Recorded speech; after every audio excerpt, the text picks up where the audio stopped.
Избирачките одбори кои ќе ги спроведуваат локалните избори 2017 година од денеска до 25 август треба да бидат комплетирани по случаен избор преку софтверот и базата на административци на Државната изборна комисија.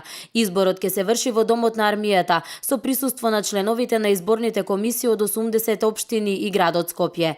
Најдоцна до 26 август пак до општинската изборна комисија предлози за членови на избирачките одбори и нивните заменици треба да достават и политичките партии во опозиција, кои на последните избори за пратеници освоиле најмногу гласови, и политичките партии на власт, кои на последните избори за пратеници освоиле најмногу гласови. Општинските изборни комисии најдоцна до 27 август треба да ги формираат избирачките одбори што ќе ги спроведуваат локалните избори, закажани за 15 октомври. Од вчера течат роковите за увид во избирачкиот список што ќе трае до 9 септември на полноќ и за собирање на подписи пред овластени представници на Државната изборна комисија за предлагање на листа на кандидат за градоначалник и за членови на советот на општината од група избирачи. Собирањето подписи ќе трае 15 дена, односно до 4 септември на полноќ.